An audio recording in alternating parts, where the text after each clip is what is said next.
ఒకరు మహాత్ముడు అని నిర్ణయం చేయడానికి, ఒక వ్యక్తి చాలా గొప్పతనం ఉన్నవాడు అని నిర్ణయం చేయడానికి, రెండవది పరమేశ్వరుడు చాలా సంతోషాన్ని పొందేది ఇదిగో ఈ గుణము భాషించినటువంటి వ్యక్తిని చూసి.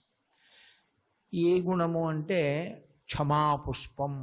క్షమా అన్న మాట, ఆ పేరు యథార్థమునకు భూదేవికి వర్తిస్తుంది. భూదేవికి అనేకమైనటువంటి పేర్లు ఉన్నాయి. కాశ్యపి, వసుంధర, మేదిని, చాలా పేర్లు ఆవిడికి. అమరకోశం చూస్తే ఆ పృథివికి సంబంధించి అనేకమైన పేర్లు కనపడతాయి. ఆ పేర్లలో ఒక పేరు క్షమా, భూమికి ఉన్నటువంటి పేరు. ఎందుకు భూమికి క్షమా అని పేరు వచ్చింది అంటే, ఓర్పుకి పర్యాయ పదం భూదేవి. భూదేవియే ఓర్పు, ఓర్పుయే భూదేవి. భూదేవిని మించి ఇంకా ఓర్పు అని చెప్పడం కష్టం. అసలు ఒక గుణము ఆవిడ రూపాన్ని దాల్చింది.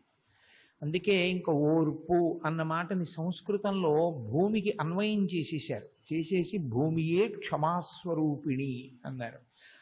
కారణం ఏమి అంటే, శ్రీరామాయణం సుందరకాండలో వాల్మీకి మహర్షి ఒక చోట అంటారు, క్షితి క్షమా పుష్కర సన్నిభాక్షి. క్షమా అన్న శబ్దాన్ని వాల్మీకి అక్కడ ప్రయోగించారు. క్షితి అంటే భూమి. క్షితి క్షమా పుష్కర సన్నిభాక్షి యారక్షిత రాఘవలక్ష్మణాభ్యాం సారాక్షసీభి వికృతేక్షణాభి సంరక్షిత సాంప్రతి వృక్షమూలే అని. సంస్కృతంలో క్ష అన్న అక్షరానికి ఒక ప్రత్యేకమైన ప్రతిపత్తి. చాలా కష్టమైనటువంటి విషయం అని చెప్పడానికి క్షకారాన్ని ఎక్కువ ప్రయోగిస్తారు. క్ష చాలా మాటలు ప్రయోగింపబడింది అంటే గుర్తు ఏమిటంటే, అది నువ్వు అనుకున్నంత తేలికైన విషయం కాదు, నువ్వు బాగా సావధానంగా దీన్ని పరిశీలించి చూడవలసింది అని అర్థం. అక్కడ సీతమ్మని వర్ణిస్తున్నారు. క్షితిక్షమా పుష్కర సన్నిభాక్షి. పద్మముల వంటి కందులు కలిగినటువంటి సీతమ్మ తన తల్లి అయినటువంటి భూదేవిని పూర్తిగా పోలి ఉన్నది. అందుకే అంత ఓర్పుతో ఉన్నది. ఏమిటి భూదేవి యొక్క అంత ఓర్పు అంటే, ఆవిడ లేని నాడు అసలు ఈ సమస్త చరాచర ప్రపంచకము అనగా ఈ భూతకోటి అన్నదానికి అస్తిత్వమే లేదు, అసలు ఉండడానికి అవకాశం లేదు. ఒకవేళ ఏదో రకంగా ఉంటుందండి అని మీరు అన్నా, ఇక వాటికి తినడానికి ఉండదు. ఎందుచేత అంటే, తినడానికి కావలసినవి అన్నీ భూమిలోంచే రావాలి. ఇక భోగములు ఏ ఉన్నాయో ఆ భోగములన్నీ భూమిలోంచే రావాలి. అందుకే ఆవిడికి వసుంధర అని పేరు. ఒక కారు కావాలి, కారు తయారు చేయడానికి కావలసినటువంటి ఇనుము భూమిలోంచే వస్తుంది. కారు నడవడానికి కావలసిన పెట్రోలు భూమిలోంచే వస్తుంది. మనిషి తినడానికి కావలసినటువంటి ఆహారము భూమిలోంచే పండుతుంది. మనిషి అసలు నిలబడేటటువంటిది, పుట్టి పెరిగేటటువంటిది ఈ భూమి మీదే. ఆ భూమి లేనినాడు సృష్టి లేదు, స్థితి లేదు. చివరికి ఇక ఎవ్వరూ ఇంట్లో ఉంచుకోవడానికి ఇష్టపడనటువంటి ప్రేతాన్ని తనలో కలుపుకునేది భూదేవి. అందుకని సృష్టి, స్థితి, లయ మూడు ఆమె యందే జరుగుతాయి. అమ్మ అన్న మాటని శాస్త్రం అంత గౌరవించడానికి కారణం ఒకటే. మాతృదేవోభవ అని ముందు అమ్మకి నమస్కారం చేసింది. ఎందుకంటే పరబ్రహ్మమునకు ఉండేటటువంటి లక్షణములు ఏవి ఉంటాయో అవి అమ్మ యందు ప్రకాశించినట్లుగా ఏ ఇతర జీవుల యందు ప్రకాశించదు. పరబ్రహ్మం ఏం చేస్తాడు అంటే, సృష్టికర్త, స్థితికర్త, ప్రళయకర్త మూడుగా ఉంటాడు. సృష్టికర్తగా కూర్చున్నప్పుడు సృష్టి చేస్తాడు, స్థితికర్తగా కూర్చున్నప్పుడు సృష్టింపబడిన పదార్థాన్ని పోషిస్తాడు, లయకర్తగా కూర్చున్నప్పుడు ఆ పదార్థాన్ని బ్రహ్మాండమునందు కలిపేస్తాడు. ఎందుకు అలా కలిపేయడం మనకి కష్టంగా అనిపిస్తుంది. అయ్యో అయ్యో ఈ శరీరం వదిలేయడమా, నా తల్లి వెళ్ళిపోవడమా, నా తండ్రి వెళ్ళిపోవడమా అనిపిస్తుంది. కానీ ఈ దేహము జర్జరీభూతమైపోయి ఇది ఏ భోగం అనుభవించడానికి ఇక పనికిరాక, ఏ పని చేయడానికి పనికిరాక, అలా ఏదో శిథిలమైపోయినటువంటి గృహం మీద యాజమాన్య హక్కు నిలబెట్టుకున్నట్టుగా పట్టుకుని వేలాడుతున్నటువంటి సమయంలో మళ్ళీ ఉరే నీకు శక్తివంతమైన శరీరాన్ని ఇస్తానని పరమేశ్వరుడు ఈ శరీరాన్ని నుంచి జీవుణ్ణి విడిపించి వేరొక శరీరంలోకి ప్రవేశపెడతాడు. ఆ శరీరంలోకి ప్రవేశపెట్టే ముందు ఈ శరీరంలో విడిపించడానికి చేసేటటువంటి ప్రయత్నమునందు పరబ్రహ్మమునకు సహకరించేటటువంటి దేవతకు మృత్యుదేవత అని పేరు. అందుకే మృత్యువు దేవతా స్వరూపం ఇచ్చారు సనాతన ధర్మంలో. ఎవ్వరూ ఇష్టపడకపోయినా, ఆవిడ ఫోటో ఏ ఇంట్లో ఉండకపోయినా, ఆవిడికి నోములు వ్రతాలు పూజలు ఏమీ లేకపోయినా, ఆవిడిది దేవతా స్వరూపం. ఎందుచేతనంటే అసలు ఆ మృత్యుదేవత అనుగ్రహించలేదనుకోండి, మనిషి చాలా చీకాకు పడిపోతాడు. ఏముందండి మనిషి చీకాకు పడిపోవడం అంటే ఒక్కటే, తన మలమూత్రములను తాను విసర్జించుకోలేకపోతే అయిపోయిందంతే. గౌరవం ఎంతకాలం, ఇంట్లో ఉన్నవాళ్ళు కూడా ఎంతకాలం భరిస్తారు? తన మలమూత్రములను తాను లేచి వెళ్ళి విసర్జించి వచ్చి కూర్చుంటే వాడికి ఒంట్లో బాగుండకపోనివ్వండి, నీరసంగా ఉండనివ్వండి, సన్నగా ఉండనివ్వండి, అనారోగ్యంతో ఉండనివ్వండి, పర్వాలేదు. ఆయన మలమూత్రములను కానీ వేరొకరు ఎత్తవలసిన అవసరం వచ్చిందా అంతే, ఇక బరువు అయిపోతాడు మనిషి. అప్పుడు కూడా ఇంకా మంచాన్ని పట్టుకుని వేలాడతాను అంటే తన వరకు తనకి బాగుంటుందేమో, కానీ ఇంకేం చేస్తావు అలా పట్టుకుని వేలాడి?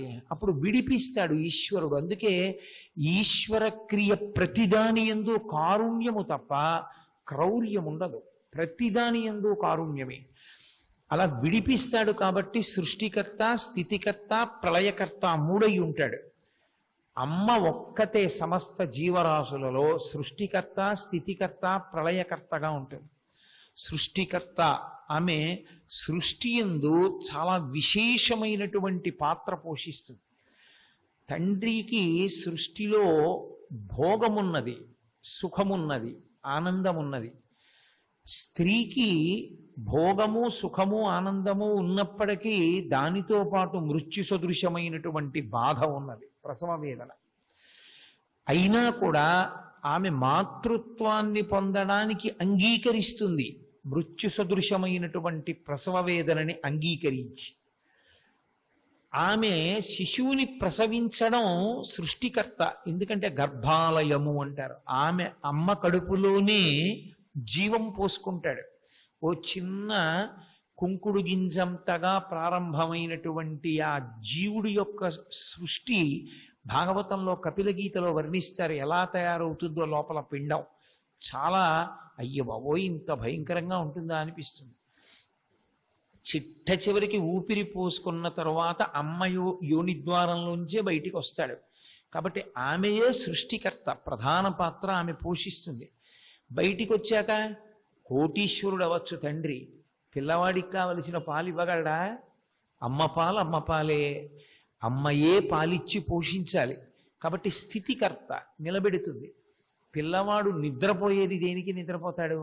అమ్మ పక్కన ఉంటే చాలు నిద్ర అయిపోతాడు. ఒకవేళ వాడు నిద్రపోకుండా ఆడుకుంటున్నా అమ్మ తీసుకొచ్చి పడుకోబెట్టి జో కొట్టి నిద్రపోకొట్టింది. ఎందుకని? వాడు నిద్రపోకపోతే వాడికి వేడి చేసి దగ్గు వస్తుందని వాడిని పడుకోబెడుతుంది. అమ్మ స్వల్పకాలిక లయానికి కారకురాలవుతుంది. స్వల్పకాలిక లయము అంటే నిద్ర. సృష్టి, స్థితి, లయ పరబ్రహ్మం ఎలా చేస్తుందో అలా మూడు అన్వయమయ్యేటటువంటి ఏకైక జీవి ఈ భూమండలంలో స్త్రీ ఒక్కతే. అది ఏ ప్రాణి కానివ్వండి, అది కుక్క అవచ్చు, పంది అవచ్చు, పిల్లి అవచ్చు, ఎవరైనా అవచ్చు, ఆఖరికి కోడి పెట్టవచ్చు. అది ఒక్క స్త్రీత్వానికే దక్కింది ఆ మర్యాద. అందుకే వేదం ఎంత గౌరవం తండ్రికి ఇచ్చినా మొదటి నమస్కారం అమ్మకే. మాతృదేవో భవ, తర్వాత పితృదేవో భవ. కారణం ఏమిటంటే ఆవిడ అటువంటి స్థితిని కలిగి ఉండకపోతే నీకు అసలు అస్తిత్వం లేదు ఈ భూమి మీద. కాబట్టి అమ్మకి మొదటి నమస్కారం.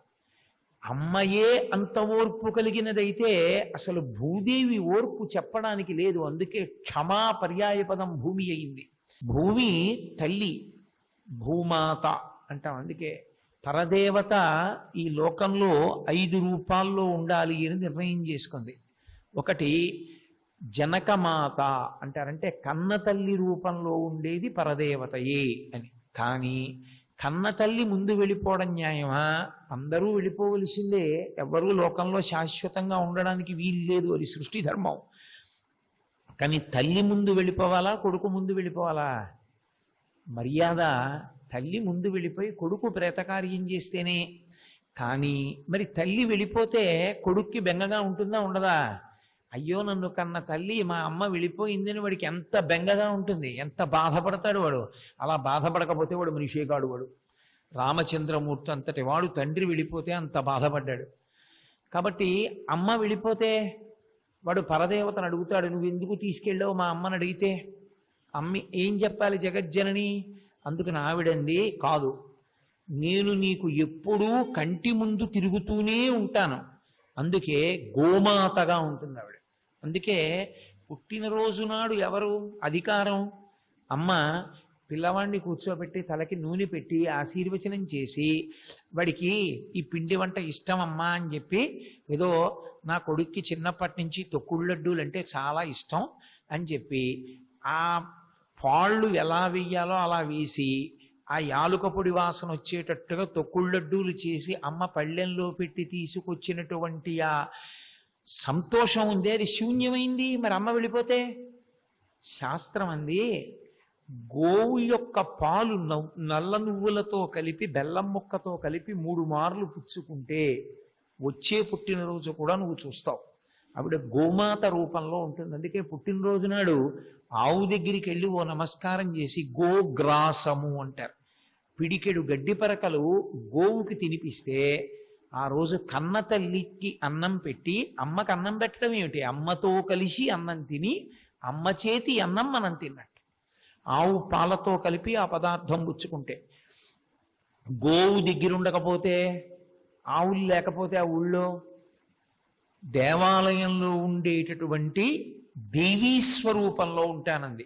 ఏ గుళ్ళోకి వెళ్ళినా అమ్మవారు ఉంటుంది. తాయార్ అంటారు, తాయార్ అంటే అమ్మ అని. అమ్మ స్వరూపంగా, శ్రీమాతా స్వరూపంగా నేను ఉంటాను. ఒకవేళ గుడి చాలా దూరంలో ఉండి నేను వెళ్ళలేకపోతే ఆవిడంది, నేను దేశమాత రూపంలో ఉంటాను. నువ్వు ఏ దేశంలో నిలబడి ఉన్నావో, నువ్వు పుట్టిన దేశం ఏదో ఆ దేశమాతకి ఒక నమస్కారం చేసుకో చాలు. ఒకవేళ దేశమాతకి నమస్కారం చేయడానికి కనీసం నేను ఆ రోజున ఆ దేశంలో కూడా ఉండకపోతే, అయ్యో దేశమాతకి దూరంగా ఉన్నాను అనుకుంటే, భూమాతగా ఉంటాను చాలా అంది. నువ్వు ఎక్కడుండు, భూమి మీదేగా నిలబడాలి. కాబట్టి భూమాతగా ఉంటాను. ఎక్కడ నువ్వు నిలబడ్డావో అక్కడ నాకు నమస్కారం చేయి చాలంది. కాబట్టి ఆవిడయే తల్లి, పరదేవతయే భూమాతగా ఉంది. అందుకే విష్ణువు యొక్క భార్యగా చెప్తారు ఆవిడ్ని శ్రీదేవి భూదేవి అని. ఆవిడ యొక్క ఓర్పు ఏమిటి అంటే, అవతల వారి యొక్క అవసరాన్ని ఆవిడ గుర్తిస్తుంది, అవతల వారి యొక్క హితమును కాంక్షిస్తుంది ఆవిడ. అందుకే నిద్ర లేవగానే కాలు పెట్టకుండా అసలు భూమి మీద దిగండి. నిద్ర లేస్తూనే అమ్మని తంతూ లేచాడు అనుకోండి ఒకడు, వాడికి లోకంలో ఇక పూజ ఉందా? వాడిని గౌరవించచ్చా? వాడిని గౌరవించకూడదు. వాడు నీచాతి నీచుడు, వాడి పేరు కూడా ఎత్తకూడదు. వాడికి పూలదండ వేయచ్చా? అసలు వేయకూడదు. మరి నేను తెల్లవారి లేస్తే భూమి మీద కాలు పెడుతున్నాను, నాకు వేయచ్చా దండ? నాకు ఈ సభా గౌరవం ఇవ్వచ్చా? నన్ను కూర్చోపెట్టచ్చా? అంటే అంతకన్నా బ్రతుకు లేదు. కాలు పెట్టకుండా ఎలా దిగుతావు? పోనీ ఎలాగో అలా కింద పడ్డావు, అప్పుడైనా కాలు తగులుతుందా? కాలు తగలకుండా ఎలా? కాలు తగిలితే ఒకనాడు పసితనంలో కాలెత్తి అమ్మ గుండెల మీద తంతే ఆ చిన్ని పువ్వుల పొట్లం లాంటి పాదాన్ని ముద్దు పెట్టుకుని క్షమించిన అమ్మలా, అలా నిలబడకపోతే వీడికి బతుకెక్కడుందని కాలు పెట్టి తన్ని లేచిన వ్యక్తిని అమ్మ క్షమిస్తుంది. పోను అక్కడతో ఊరుకుంటామా? మలమూత్రములు ఆవిడ ముఖం మీదే విసర్జించాలి. ఎవరు పుచ్చుకుంటారు? ఎంత కీర్తినైనా ఎంత ఐశ్వర్యాన్నైనా భార్యాబిడ్డలు పంచుకుంటారు. మా ఆయనండి అంటారు. ఆయన మలమూత్రాలు ఎవరు పుచ్చుకుంటారు? ఎవ్వరు పుచ్చుకోరు, అమ్మే పుచ్చుకోవాలి. సంటితనంలో ఒళ్ళో మలమూత్రాలు విసర్జిస్తే ఏమీ చీకాకు పడకుండా అవయవాన్ని శుద్ధి చేసి బట్ట కట్టి పడుకోబెట్టింది. పెద్దవాడైన తర్వాత భూమాత మీద మలమూత్రాలు విసర్జిస్తే అప్పుడు క్షమిస్తుంది. పాపం ఏం చేస్తాడు బిడ్డడు, వాడికి అంతకన్నా మార్గం ఏముంది కాబట్టి పుచ్చుకుంటానంటుంది.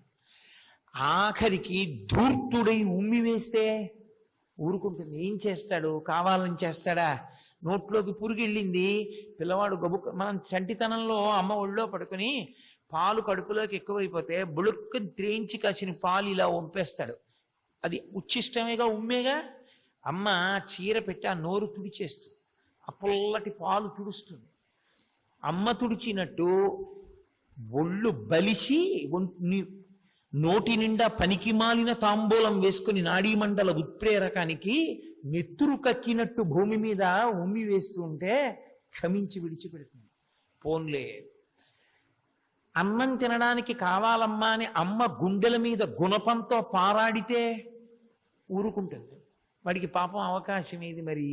అలా గుణపం పెట్టి నా గుండెల మీద పారాడించకపోతే, చీల్చకపోతే వాడికి అన్నం దొరకదు కదూ, విత్తనాలు వెయ్యాలిగా. ఊరుకుంటుంది. వాడు ఇల్లు కట్టుకోవాలని అమ్మ గుండెల మీద గుణపంతో కన్నం పెట్టి శంకుస్థాపన చేస్తే ఊరుకుంటుంది. ఫోన్లే, ఇల్లు కట్టుకుంటున్నాడుగా, మరి ఎలా పునాదికి తవ్వాలిగా, గుణపాలు పెట్టి నన్ను పొడవాలిగా, పొడిస్తే పొడిచాడులే అని ఊరుకుంటుంది. ఎన్ని చెయ్యండి ఊరుకుంటుంది. ఎంత కృతజ్ఞుడై బతికి ఒక్కనాడు భూదేవికి నమస్కరించకుండా జీవితం వెళ్ళిపోనివ్వండి. మిగిలిన వాళ్ళందరినీ నమ్ముకుని వీళ్ళందరున్నారని అహంకరించి నేనని ఈ శరీరాన్ని చూపిస్తాడు. చూపించిన తర్వాత ఆఖరణ ఇందులో ఊపిరి వెళ్ళిపోతే ఎవరు ఉంచుకుంటారు దాన్ని? ఇంకా ఎవరు ఉంచుకోరు. ఆ శరీరాన్ని తీసుకెళ్ళి శ్మశానంలోనే చిట్ట చివర మళ్ళీ పంచభూతములలో బ్రహ్మాండంలోకి లయం చెయ్యాలి.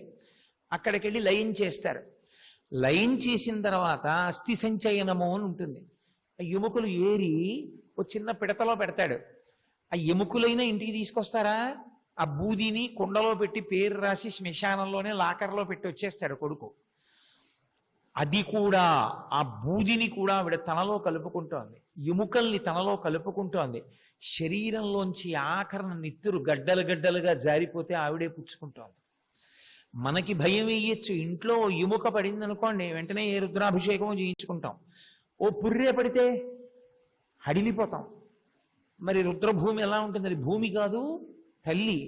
ఎన్ని కంకాళాలు. అమరకోశము అని మనకి సంస్కృతంలో ఒక గ్రంథం.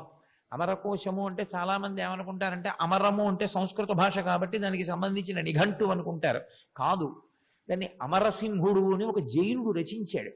ఆయన శంకరాచార్యుల వారితో వాదనలో ఓడిపోయి ఆయనకి బాధ కలిగి ఆయన గ్రంథాలన్నీ తగలబెట్టేశాడు.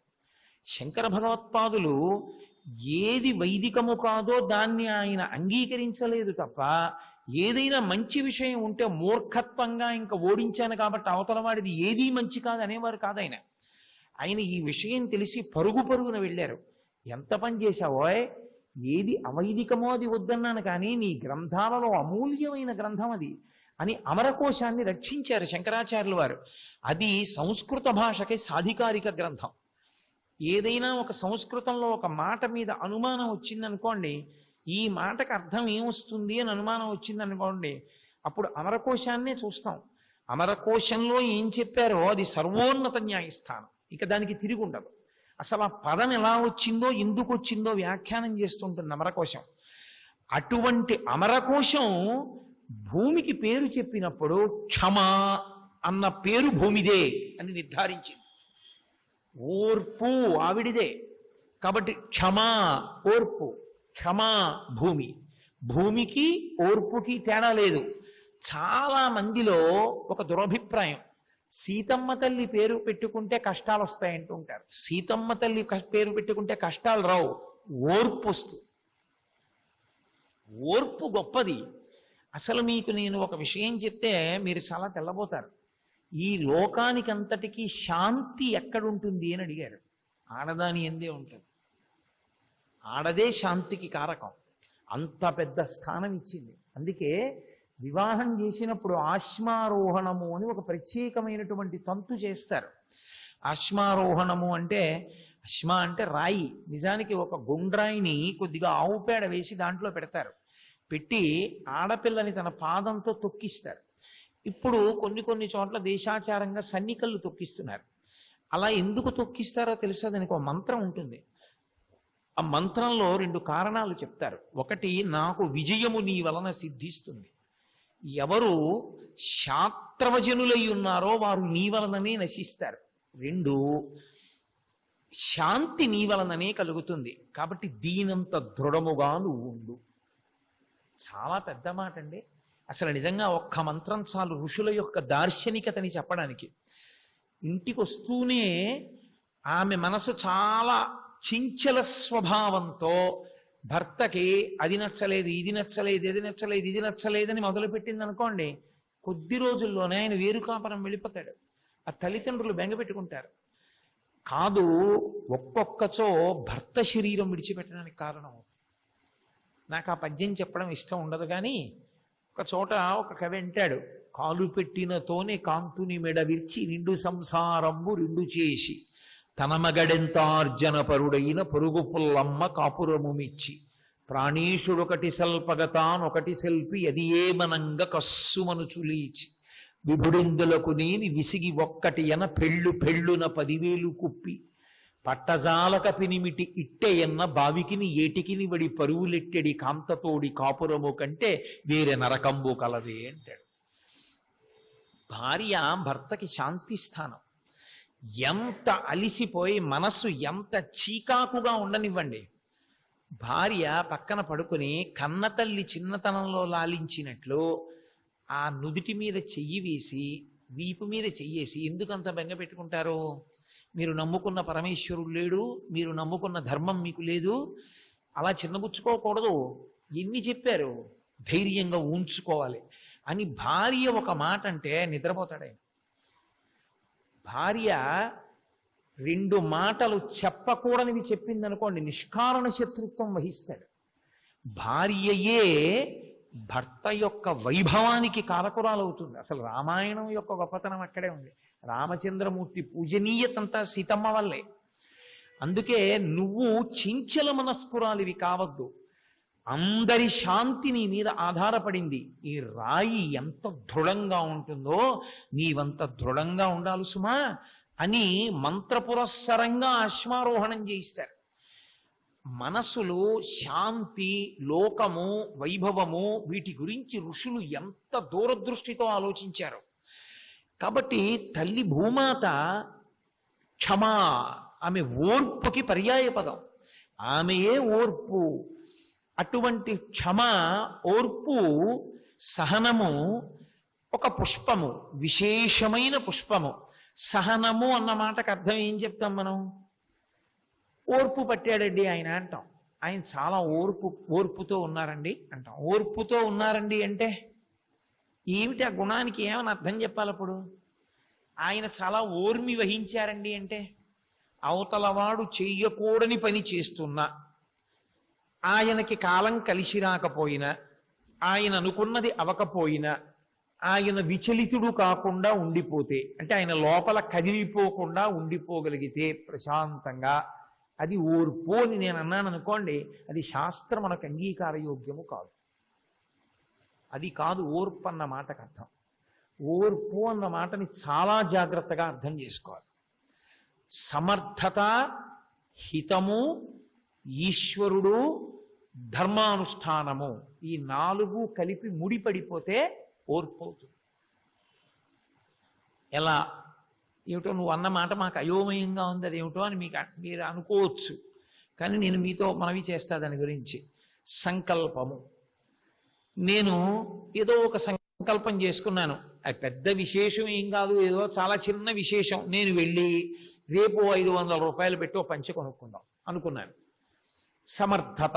నాకు 500 రూపాయలు పెట్టి పంచి కొనుక్కోవడానికి కావలసిన సమర్థత ఉంది. నేను కేంద్ర ప్రభుత్వ ఉద్యోగిని కాబట్టి నేను 500 పెట్టి పంచి కొనుక్కోగలను, నాకేం లోటు లేదు ఆ విషయంలో. కాబట్టి ఇప్పుడు నాకు సమర్థత ఉంది. ఫలితము వ్యతిరేకంగా ఉంది. అదేమి గమ్మత్తో, 500 రూపాయలు నేను పెట్టుకుని వెడితే అసలు 500 రూపాయలకి పంచలేదు. 500కి పంచి ఉంటుంది అనుకున్నాను నేను, ఒక్క పంచి లేదు 500 రూపాయలకి. ఇప్పుడు నేను అరే నా సంకల్పం నెరవేరలేదే అని ఏమీ మనసులో నేను తొట్టుబడకుండా ఉండిపోయాను అనుకోండి. అంటే నేను చాలా తేలిక ఉదాహరణతో ప్రారంభం చేస్తున్నాను.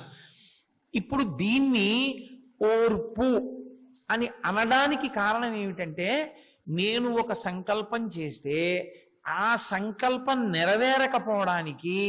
నెరవేరడానికి మధ్యలో ఒకడున్నాడు. నేను అనుకున్న సంకల్పాలన్నీ అయిపోతున్నాయి అనుకోండి, అసలు దుఃఖం అన్న మాట ఎక్కడిది నాకు చెప్పండి. అసలు దుఃఖం ఉంటుందా? నేను ఏమనుకున్నానో అది జరుగుతోంది అనుకోండి. నాకు టికెట్ దొరకాలని స్టేషన్కి వెడితే టికెట్ దొరకదు. నేను సినిమాకి వెడితే సినిమా టికెట్ దొరుకుతుంది. నేను ఉపన్యాసానికి వస్తే ఉపన్యాసం చెప్తాను. ఆఫీస్కి వెడితే ఫైల్ రాసేస్తాను. నేను ఇవాళ ఈ పని చేద్దాం అనుకుంటే పని అయిపోతుంది. అప్పుడు ఇంకా నేను నా జీవితంలో అసలు నా సంకల్పము, నా కర్తృత్వము, నా సమర్థత తప్ప ఇంకొకటి ఉందని ఆలోచించవలసిన అవసరం నాకుంటుందా? ఉండదు. కానీ ఉంటుంది ఒకనాడు ప్రతివాడికి. ఎందుకని? ఇంకొకడు ఉన్నాడు, వాడు ఈశ్వరుడు. వాడు కంటికి కనపడడు. వాడేం చేస్తాడు? నేను ఒకటనుకుంటే వాడు ఇంకొకటి అయ్యేటట్టు చేస్తాడు. వాడు ఏమనుకున్నాడో అది జరుగుతుంది తప్ప నేనేమనుకున్నానో అది ఒక్కనాటికి జరగదు. వాడి సంకల్పం ముందు నా సంకల్పం నెరవేరదు. వాడు ఇలా జరగాలంటాడు, నేను ఇలా జరగాలంటాను. వాడేమనుకున్నాడో అదే జరుగుతుంది. శ్రీ ఉమామహేశ్వర పరబ్రహ్మార్పణమస్తు. స్వస్తి.